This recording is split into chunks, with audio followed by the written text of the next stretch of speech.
Alright, TNA. Alright, not half bad. Maybe not a home run out of the park, but definitely a ground rule double if you wanted to describe the show in baseball terms.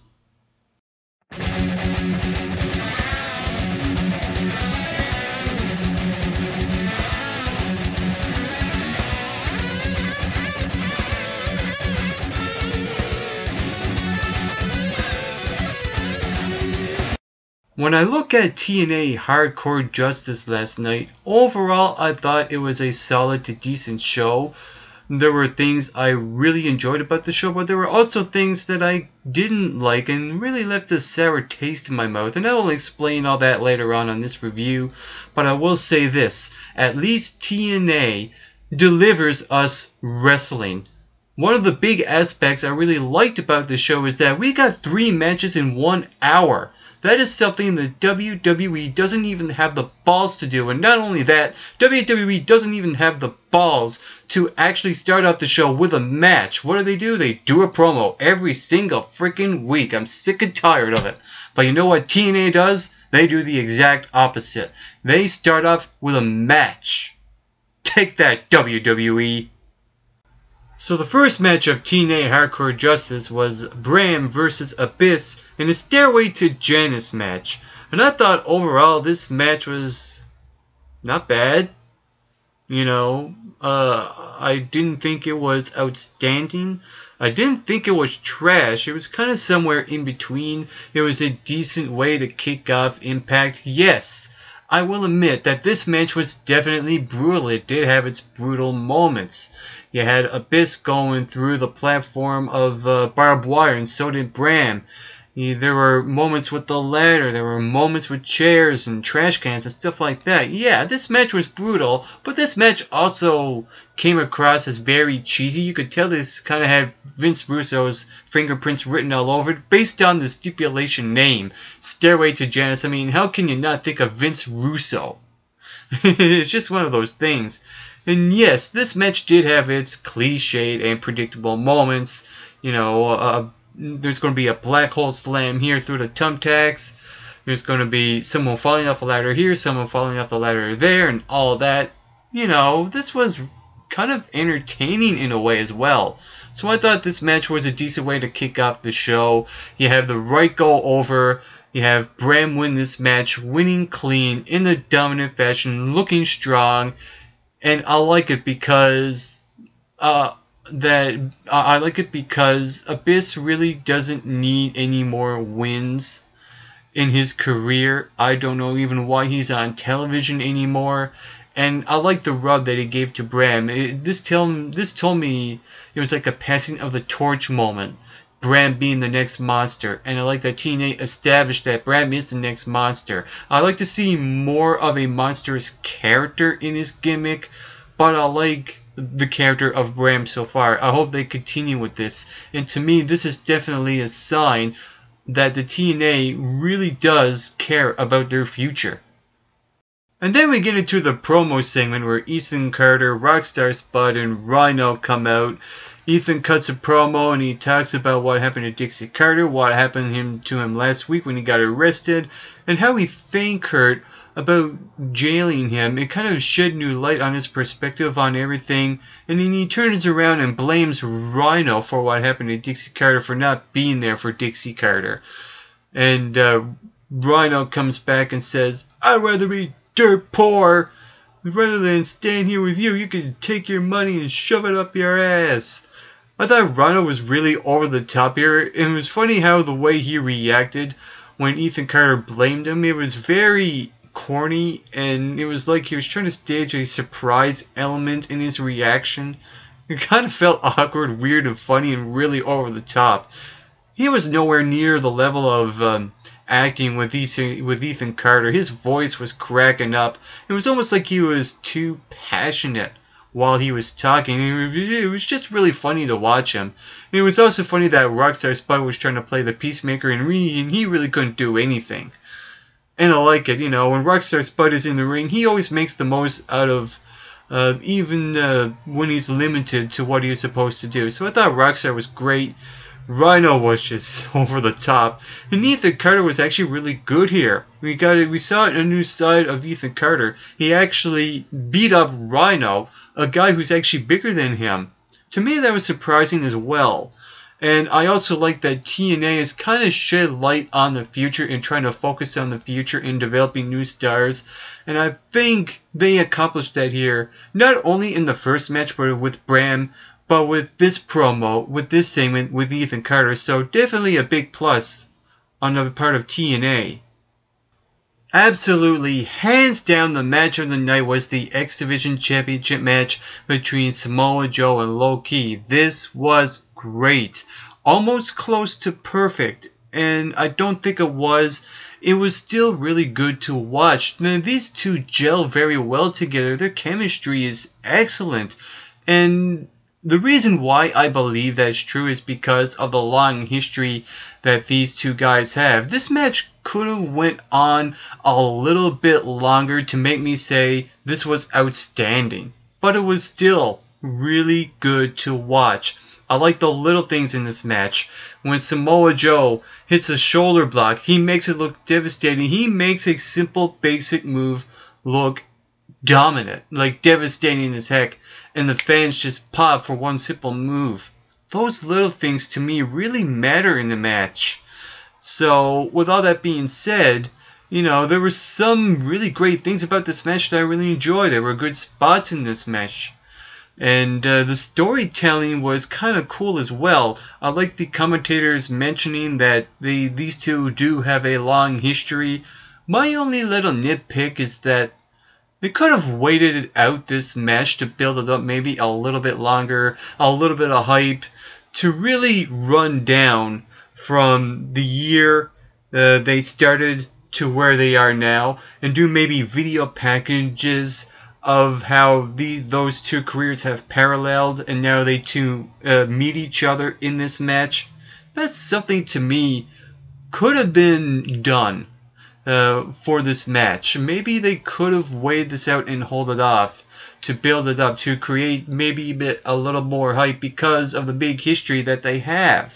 So overall, I thought this was a really great match. I just think that they could have got a lot more time to make me say this was outstanding. But overall, this was definitely the match of the night on this week's episode of Hardcore Justice.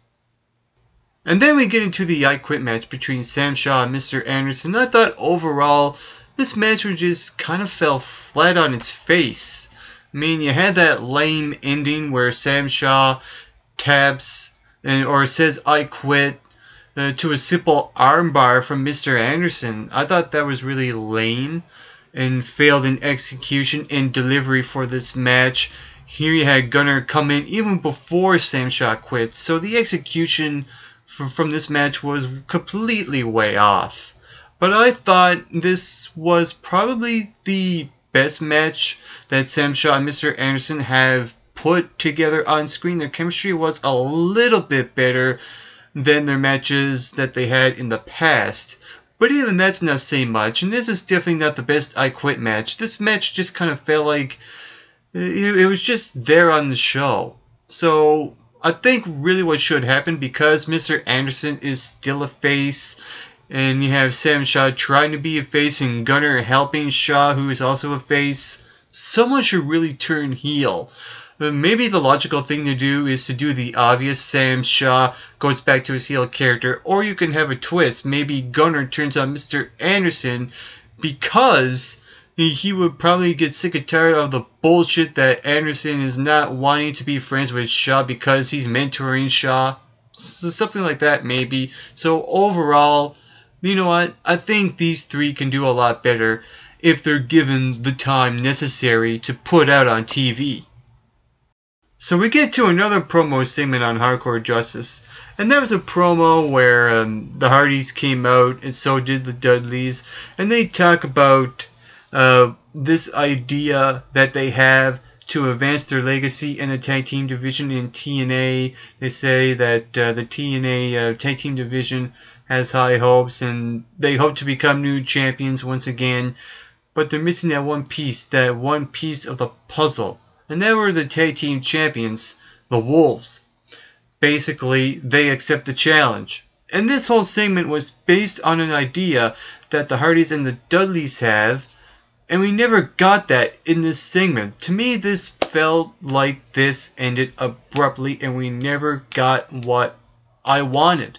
I wanted to hear the idea from the Hardy Boys or the Dudley Boys. Instead, we got it from Kurt Angle. Now, I know that Kurt Angle is the guy that approves the ideas, but I would have rather hear it from the Hardy Boys to make me feel like, okay, now I'm sold, instead of a segment that really ended abruptly and we never got what the idea was. But I do like the idea. It is a stipulation where it's going to be a series of matches, and we're going to get and whoever wins the series or something along those lines will name their stipulation of their choosing, and odds are it's definitely going to be a TLC. It's going to be probably the Dudley Boys and the Hardy Boys reliving the glory days of their awesome matches that they had at 2 WrestleManias in a row. So this is definitely going to be a mark out moment. I hope it's going to be a TLC match, and probably at Bound for Glory.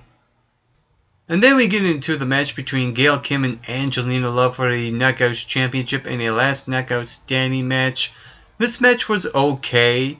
I didn't feel like it was anything special besides the big moment where Gail Kim backdropped Angelina Love onto the chair, which looked like it hurt really bad. Ow. But still, one big move doesn't make the overall match anything special. That's just the way I see it. I think they could have taken a lot more risks in this match to make it feel like a last man standing match. I thought that Velvet Sky, who kept interfering in this match, was just completely annoying and ruined the fun out of this match. Because this did have its redeeming qualities. It was fun, it was enjoyable, but it also came with a lot of annoying things like Velvet Sky keeping interfering in this match. I think the whole idea of these knockouts facing each other is completely wrong, because TNA needs to focus more on future knockouts like Brittany and Taryn Terrell and not these two knockouts. So I think that's a complete miss.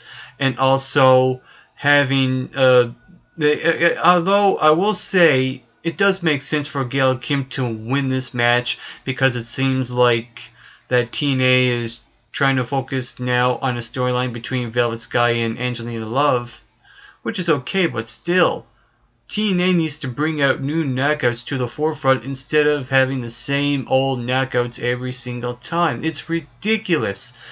Do different things with new knockouts. It's not that hard, TNA. I mean, come on. You're better than this. And I hope you are. I hope that we get to see a match between Gail Kim and Taryn Terrell for the Knockouts Championship. I hope we do get that, and I hope it's at Bound for Glory. I mean, the more I think about it, the more I think that they really should go there and somehow incorporate Brittany instead of having her feud with Madison. Put her in the title picture, even though you can consider it is too soon. But to me, it's better to do it now, because TNA needs new divas to bring out on television. They really should be doing it. Do it! And then we get into the main event for Hardcore Justice. And before this took place, we had MVP, Bobby Lashley, the champion, as well as Kenny King coming out. MVP cut a really good promo here talking about Lashley's past victims. And he also stated that whoever wins the steel cage match has already lost the title. I actually believe that, and I do believe that Lashley should be champion for a good number of months to really showcase that he is a dominant TNA World Champion. And so far they've been doing a really good job. As far as MVP in this promo, he was great. And so you can almost compare him to a Paul Heyman, maybe with a bit more swag, but he does have a little bit of way to go to get on a Paul Heyman level. And it's funny, too, because MVP is managing a guy that does not speak at all and really shouldn't speak a hell of a lot. much like Brock Lesnar, a guy who really shouldn't speak at all, and they're both MMA guys. Wouldn't it be something if Bobby Lashley and Brock Lesnar wrestled inside a wrestling ring? That'd be awesome to see. But moving on here, the main event, it was a steel cage match, and the winner will be the #1 contender for the TNA World Heavyweight Championship. In this match, you have Austin Aries, Eric Young, James Storm, Gunner, Magnus, and Bobby Roode. And when I look at all these competitors, I can really start to pick apart who I think should win this match. The first name I'm going to talk about is Austin Aries. He's a guy that, to me, does scream moneymaker. This is a guy who could be world champion, who would be featured as a world champion, and they could do a lot of things with. But to me, I don't think they should go there because Bobby Lashley already faced and bet Austin Aries. Eric Young, to me, this guy is a complete joke right now. I'm not really invested in Eric Young. To me, he's not a really good world champion because he doesn't scream money to me. So I could definitely rule him out, as well as Bobby Lashley did beat him before. You also have James Storm, who is already in some sort of storyline with Sonata, which is very creepy, and I'm just having goosebumps watching it. So I can definitely rule him out because he has another story going, as well as Gunner. He also has another story going with Samuel Shaw and Mr. Anderson, that three pair. So, as well as Magnus, to me, Magnus was just a guy who was just there in the match. And I couldn't really get behind Magnus becoming a #1 contender because he already been TNA World Heavyweight Champion. So, with all that taken into consideration, I only saw one person winning this match. And that was the pride of Peterborough, Bobby Roode. My man, Bobby, yeah.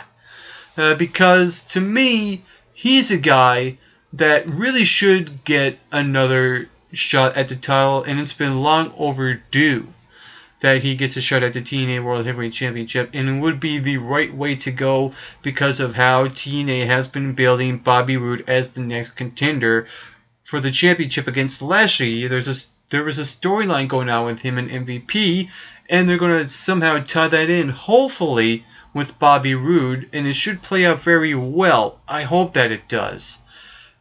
So when this match ended with EY and Bobby Roode both landing in the same time, I was thinking, oh God. No. This should have been just Bobby Roode and Bobby Roode alone. I don't understand why TNA wanted to put over Eric Young in this match. I really don't understand the reason behind it. I don't know what Eric Young is doing backstage to get this treatment. He's already been there, done that. Give this now to Bobby Roode. Even though, yes, you could say he's also been there, done that. But please, if you want to give us your final match at a special type of show like Hardcore Justice, to me, we should get more answers than questions. But we got more questions than answers after the show. I didn't like the end result of this. For that reason. That's why I think Bobby Roode should have won this match instead of having a tie, which leads into probably next week maybe either deciding a real #1 contender between the two of them or possibly having a triple threat match, which I could understand because they could use Eric Young as a plot device to further develop Bobby Roode and Bobby Lashley maybe at a Bound for Glory. But come on. That was completely the wrong thing to do, I think, in my opinion. If you want to establish that you've moved to another night at a special attraction type of show, you want to end the show on a high note instead of a cliffhanger. That's my nitpick about this entire show. Bobby Roode should have won this match, and he could have went on and faced Bobby Lashley. It will still happen, definitely. The one-on-one confrontation will definitely happen, but I just don't see why they wanted to incorporate Eric Young. Why? I really don't get it. But overall, I thought this main event match was an okay match. I was kind of phasing in and out. There were some cool moments like the double Tower of Doom, so that was all well and good. I was enjoying for the most part for this entire show, actually. A solid show. Not a perfect show. Not a very bad show. Somewhere in between. It was a good, solid show. I thought that the first hour of this show kind of felt like it was paced too well. It was almost like it was rushed. When they got to the second hour, it was like, oh wait, we gotta slow down because we were trying to get the first hour out of the way. That's what it felt like to me. So overall, I would rate the show maybe a 7 out of 10. That is my rating for TNA Hardcore Justice. And if you saw this special event on free TV pay-per-view, what did you think about it? Comment below, let me know. While you're at it, you can hit that subscribe button down below this video. You can even follow MRB Wrestling on Twitter, and you can like us on Facebook at the Make Rock and Bolt Wrestling Review Show. And on a final note to all your viewers watching, get plenty of rest and always do your best.